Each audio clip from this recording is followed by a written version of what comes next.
Il est 20h, bonsoir à tous, voici les titres de l'actualité de ce dimanche. À la une ce soir, notre enquête sur les nouvelles dérives sectaires. Un temps oublié, les gourous sont devenus des experts en marketing digital via Internet et les réseaux sociaux et leurs cibles sont nombreuses.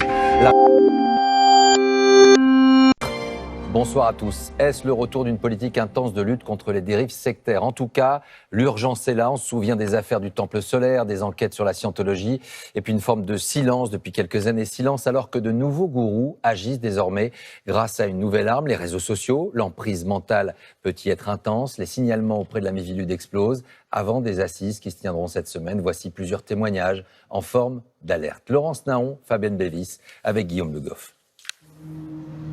Pendant 9 mois, Sophie a vécu sous l'emprise de naturopathes, pseudothérapeutes et autres complotistes. Je vais vous raconter l'histoire de la fin des temps. C'est la pire période de ma vie. J'étais l'ombre de moi-même. Quelques mois en plus, je me serais probablement suicidée. Romain, lui, a vu la mère de ses enfants embrigadée par une femme qui se présente comme guide spirituel. Combien de fois vous m'avez vu communiquer avec les étoiles ? La leader du mouvement, elle assujettit les gens. Moi, ça me révolte de voir ça. Et la personne avec qui j'ai fait 2 enfants, qui a été happée là-dedans, nous a abandonnés. Des gourous 2.0 qui inondent Internet de leurs discours toxiques et dangereux. Pour Sophie, tout commence pendant l'épidémie de Covid. La mère de famille se fait vacciner, mais elle se pose beaucoup de questions. Et les réponses, elle pense les trouver sur les réseaux sociaux. Ce qu'ils nous font croire, c'est qu'on nous a injecté des micropuces pour pouvoir nous diriger. On nous disait que tous les vaccinés étaient destinés qu'on allait tous mourir. Donc après, c'était un peu la descente aux enfers. J'étais dans une telle détresse, je pensais réellement que cette vaccination allait me tuer.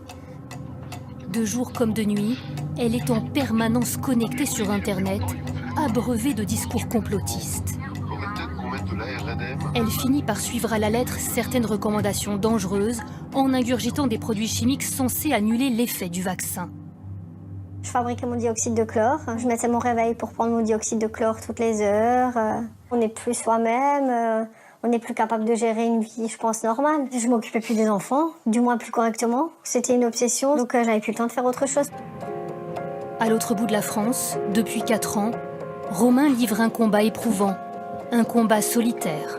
Son ex-compagne a été happée dans un mouvement qui inquiète beaucoup les autorités françaises. La mission de vigilance contre les dérives sectaires a reçu 55 signalements contre le groupe.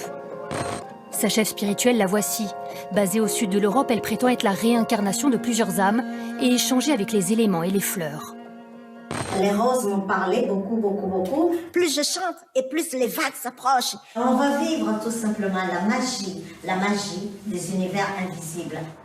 Il ne parvient pas à comprendre comment la mère de ses enfants a perdu tout sens critique. C'est une personne qui est plutôt intelligente, cultivée, qui a fait des études. Ça n'a pas empêché de la voir prier et être en pleine idolation d'une personne et jusqu'au point de l'appeler déesse de la lumière, déesse mère céleste, sa majesté, vous êtes un archange. Romain est venu chercher de l'aide. Bonjour. Au centre d'accompagnement familial face à l'emprise sectaire. Des psychologues et des juristes le soutiennent. C'est lourd à porter, mais nous le savons. C'est très très lourd ce que j'ai traversé, très très lourd. Il est possible à un moment donné qu'elle se rende compte qu'elle a été malheureusement arnaquée. Ouais. La priorité absolue pour Romain, mettre à l'abri ses enfants. Son ex-compagne a déjà été déchue de son autorité parentale par un juge. Ce qui m'importe, c'est que mes enfants ils soient protégés de tout mouvement qui pourrait leur faire du mal psychologiquement ou physiquement.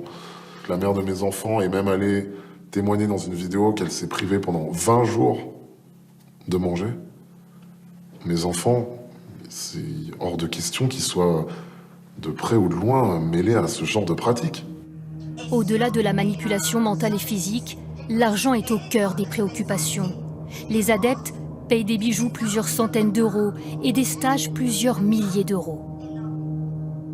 L'argent est le nerf de la guerre, parce que ces personnes sont dépouillées complètement. Ils vont tout donner, puisqu'ils sont tellement séduits. Leur maison, leur livret d'épargne, leur voiture, ils vont tout donner, y compris même corps et âme. Comme ils sont devenus malheureusement des esclaves, mais heureux de l'être, ils vont faire tout ce qu'on leur demande de faire sans broncher. Je veux faire stopper cette personne qui est à la tête de ce mouvement, qui casse des familles et qui s'enrichit sur la naïveté des autres et qu'il n'y ait plus de victimes.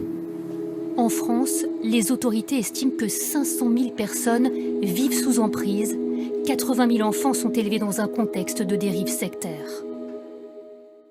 Voilà pour cette enquête, alors que les assises sur les dérives sectaires se tiendront cette semaine.